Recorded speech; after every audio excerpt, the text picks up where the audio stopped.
जय माता दी दोस्तों। कैसे हैं आप सभी दोस्तों? जैसा कि आप सभी जानते भी हैं कि होली का त्यौहार, रंगों का त्यौहार बस आने ही वाला है। 17 मार्च को होली का दहन होगा और 18 मार्च को रंगों की होली खेली जाएगी। लेकिन दोस्तों, होली से 8 दिन पहले तक शुभ और मांगलिक कार्य को करने की मनाही होती है, क्योंकि होली से 8 दिन पहले होलाष्टक लग जाते हैं और होलिका दहन के साथ ही ये होलाष्टक समाप्त होते हैं।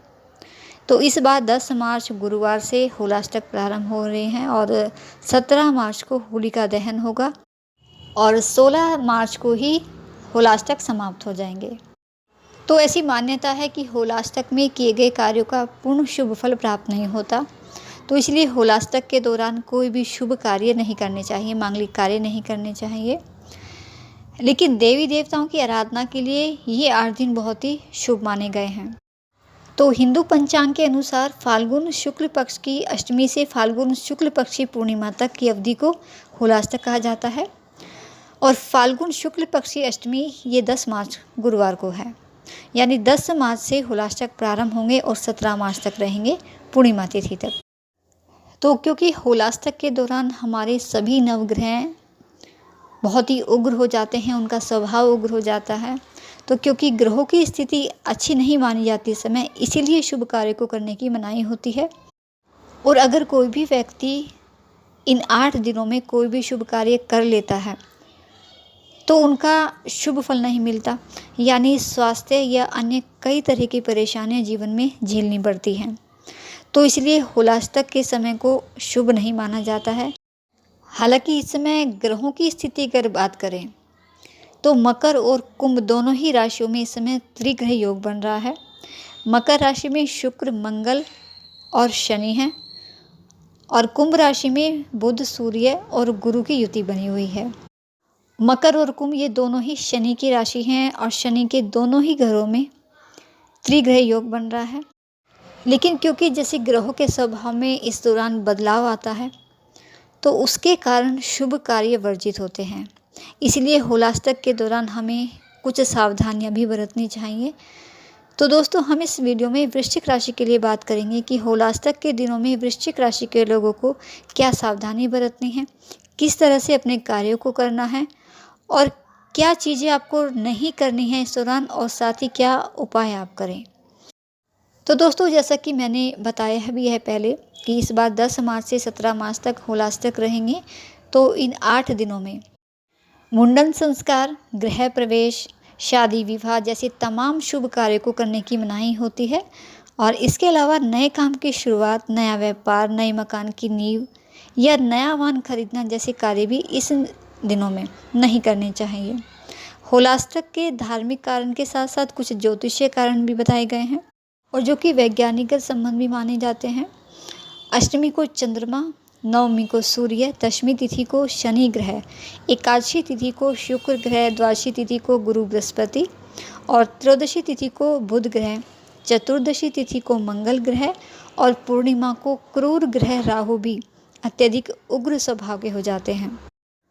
और जब भी कोई उग्र स्वभाव में हो जाते हैं ग्रह, तो उसका प्रभाव भी उग्र ही देते हैं वो ग्रह।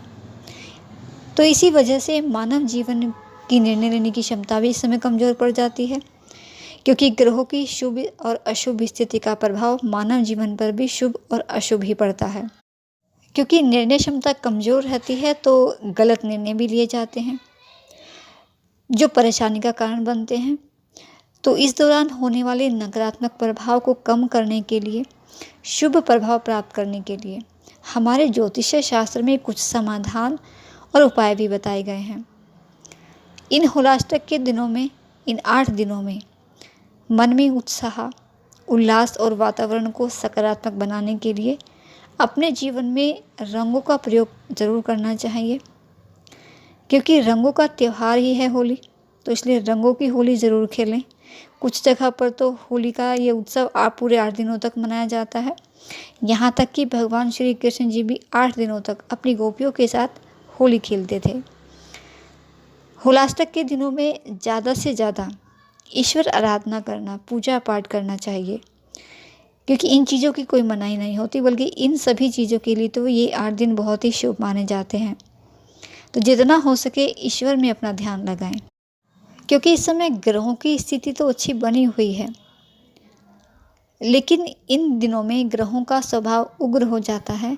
तो इसलिए पूजा पाठ करना, भजन कीर्तन करना, ये इससे बहुत लाभ होगा। और सावधानी से और समझदारी से काम करेंगे, पूजा पाठ करेंगे, साथ ही कुछ उपाय भी करेंगे तो इन ग्रहों का शुभ प्रभाव आपको प्राप्त होगा। होलाष्टक के दौरान दान का बहुत ही ज़्यादा महत्व है। दान करने से शुभ फलों की प्राप्ति होती है, तो दान ज़रूर करना चाहिए। और होलाष्टक के दौरान जप तप करना, स्नान और ध्यान करना बहुत शुभ माना जाता है। व्रत आप कर सकते हैं, इसलिए आपको जो भी आराध्य देव हैं उनकी आप इस समय पूजा करें। और अगर आप भगवान शिव के भक्त हैं, उनकी पूजा करते हैं, तो शिवलिंग में दूध, पानी, दही, बेलपत्र, पुष्प आदि अर्पित करते हुए ओम शिवाय मंत्र का आप उच्चारण करते रहें, तो इससे आपको बहुत लाभ रहेगा। और अगर आप भगवान विष्णु जी के भक्त हैं, उनकी पूजा करते हैं, तो उनकी विधि विधान के साथ पूजा करें। ओम नमो भगवते वासुदेवाय या ओम विष्णवे नमः का जाप करते रहें, तो इससे भी आपको लाभ प्राप्त होगा। और होलाष्टक के दौरान भगवान का मनन करने से, उनका चिंतन करने से आपका चित्त, मन और आपका दिमाग शांत रहेगा। इसके अलावा अपने मन को शांत करने के लिए गायत्री मंत्र का आप जितना जप करें, आप जाप करें, आपको इससे भी लाभ रहेगा। हनुमान चालीसा का पाठ आप कर सकते हैं, क्योंकि मन अगर शांत रहेगा तभी आप सही तरीके से काम कर पाएंगे, सही समय पर अपना काम कर पाएंगे। और साथ ही हमारे रंगों का जो त्यौहार है, ये होली का त्यौहार, उसका आनंद आप ले पाएंगे। और इन सभी उपायों को करने से, इन सभी मंत्रों का जाप करने से, ईश्वर आराधना करने से आपके आसपास की जितनी भी नकारात्मक ऊर्जा है, वो सकारात्मक ऊर्जा में प्रभावित होने लगेगी। और सावधानियां ये आपको बरतनी है कि जल्दबाजी और उत्तेजना में आकर कोई भी निर्णय इस समय आपको नहीं लेना है, कोई भी कार्य नहीं करना है। कोई भी महत्वपूर्ण निर्णय आपको लेना है तो बड़ों की सलाह से ही आप लें। और साथ ही क्योंकि इस समय मौसम में भी बड़ी ही तेज़ी से बदलाव होता रहता है, तो इसलिए अपनी दिनचर्या को अनुशासित करें।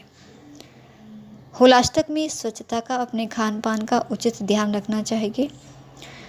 और अगर कोई भी पुराना रोग आपको परेशान कर रहा है, तो होलाष्टक में महामृत्युंजय मंत्र का जाप करने से हर तरह के रोग से छुटकारा मिल जाता है और सेहत बेहतर बनी रहती है।